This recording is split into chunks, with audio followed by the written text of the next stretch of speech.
First, though, this half an hour, the attack on the Berlin Christmas market earlier this week and the ongoing manhunt for the Tunisian refugee suspect. It's raising concerns in other parts of Europe and here at home in the U.S. This coming after details emerged that German authorities already knew of the suspect before this attack, but they failed to take action. Steve Hilton with us this morning. And Steve, Chancellor Merkel is facing criticism for her decision to allow 1 million people into asylum seekers to settle in Europe. She really should be criticized. She deserves everything she's getting, because what she did there, which I know a lot of people have described as generosity, she was doing something that was a generous act. But we didn't know who I don't think it was generous at all, actually, because what she was doing there, I think, was an act of personal vanity. She wanted to be seen as this great, compassionate leader, opening the country's doors and welcoming others. I don't know that that's fair. I think that it's normal to also feel bad for these people who are refugees, who are struggling. To say that you only do it, but we don't know who they are, Kat. We don't.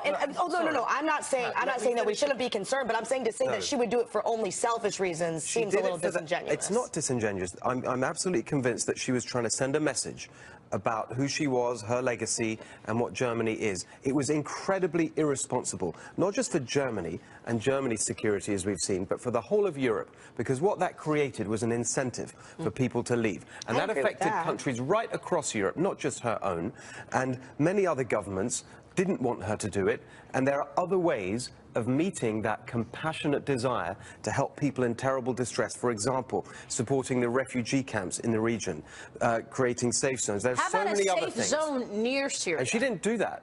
And she didn't consider those actions, even though the other governments were arguing for that to happen. And that's one of the reasons you hopped over to the Brexit group and pushed to have Britain leave the European Union. That's right, because within the European Union, you can't control your borders. That's the whole point. And that means that when one country like Germany says, come to Germany, that means that they actually people end up going to the whole of the European Union, and individual countries have lost control over their own immigration policy. Don't you think that's part of the reason that President Obama also got criticized toward the end of the term going into the election? People were worried about more migrants coming. I mean, the migration process in the U.S. is very different than the Eurozone, just to be clear. It's open passports in the Eurozone, which is the reason of that Brexit happened.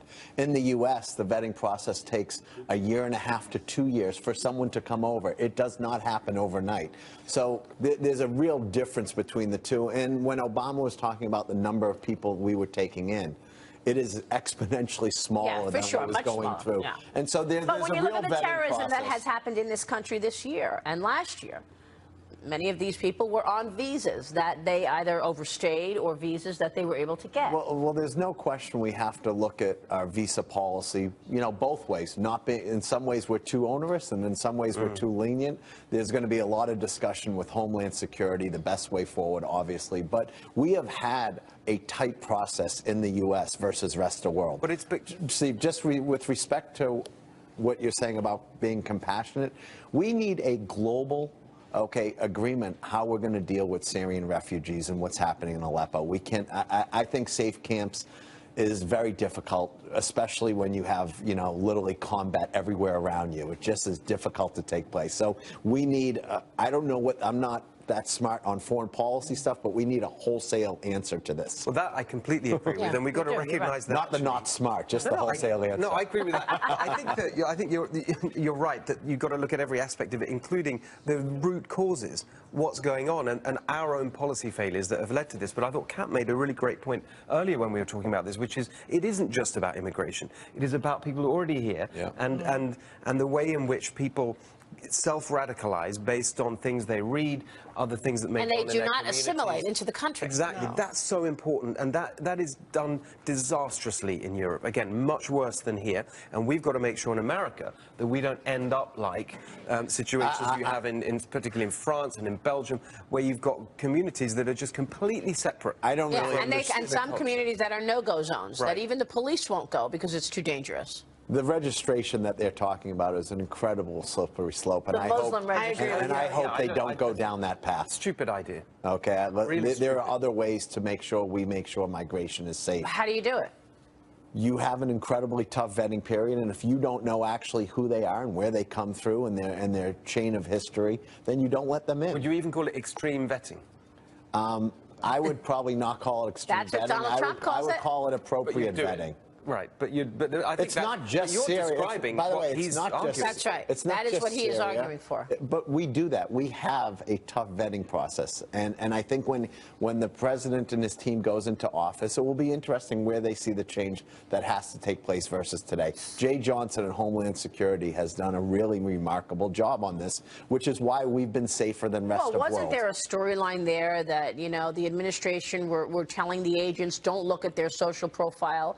You know, it's profiling if you look at their, you know, Twitter accounts and Facebook accounts. I mean, were we really doing extreme vetting? You know, I will just tell you, as someone who's hosted the president just at small events, you can't imagine the vetting that took place just to get people into the place. So, you know, they were looking at a lot of different things. So I would tell you, I'm not so sure. So President-elect Donald Trump has vowed to tackle this, right? He's talked about illegal immigration a lot, setting the stage for a showdown with sanctuary cities. What about that? What can the president-elect do to force sanctuary cities to abandon their practice of harboring illegal immigrants? This is a story that has gone on for years. It'll have to be about funding. That's all that they can really do. So stop the funding. That's all that they can really do, because the federal government can't force local law agencies or law enforcement agencies to work for them. I just hope that it doesn't get to that, to be completely honest. Look, my company's based in San Francisco. I live out in the Bay Area. I really don't think it would be great if one of the first things that happens in this new administration is this massive confrontation between the federal government and cities. And I think that actually there ought to be room for a compromise, because I think everyone would agree that it is unreasonable to disrupt families and throw people out of the country for something like a single mother going through a red light and having a traffic offence and then being deported as a result of that. No one would want to see that happen. On the other hand, when you've got violent criminals repeatedly released into the community because of this policy, then I also think no one would want that to happen. There's got to be a compromise. I agree with Steve. A couple points. One, our president's deported probably, you know, more immigrants. Doesn't get enough credit for all. Based on what's happened in the sense of violence. So I would agree. We have to differentiate between criminals and non-criminals. The second thing is campuses around the country. University of Penn, Yale, a lot of the campuses are saying they're going to protect their students to the best of they can. Not if they break the law. I agree. They can't break the law. I agree. There's a difference between someone doing criminal act and someone going through a red light, or, you know, whatever the other small little things they can do. But in terms of the universities, can they protect illegals and break the law? Well, if there is something that comes in from the federal government on the property, then they have to actually align with what the federal government says, but they'll protect them as much as they can. Wow. This is really an interesting storyline, and we'll see how it plays out. It's important. One of the president-elect's key platforms during the campaign, of course, was his promise to drain the swamp. Former House Speaker Newt Gingrich says things have changed. Watch. I'm told he now disclaims that. He now says it was cute, but he doesn't want to use it anymore. He doesn't want to use drain the swamp anymore. I don't know. I saw somebody sent me that note last night because I'd written what I thought was a very cute tweet about the alligators are complaining. He's in a different role now, and maybe he feels that as president, you know, as the next president of the United States, that he should be marginally more dignified than talking about alligators and swamps. Newt Gingrich sounds like all this is kind of personal for him, doesn't he? He I thought really this was does. a really weird intervention by Newt, who normally I think it, you know, speaks, you know, great sense, because it sounds like he's talking about the phrase. He is. He's talking about the phrase. Not the actual intent to do something about this systematic corruption in D.C. So why has he created this story just about use of a phrase? It doesn't make any sense. You're right. So you don't think... I don't think anything substantial. I don't even understand why he's talking about it. To me, I think you should let President-elect come in, you know, January 20th, whenever it is, and set his own pace and not worry about that much about the rhetoric beforehand. All right, so that's what this is about. We're dumbfounded about the rhetoric coming out of that. Coming up next, more woes for the world's oldest bank, Italy's new plan to save Monte dei Paschi. We will tell you about it. Back in a moment. Hey, I just met you.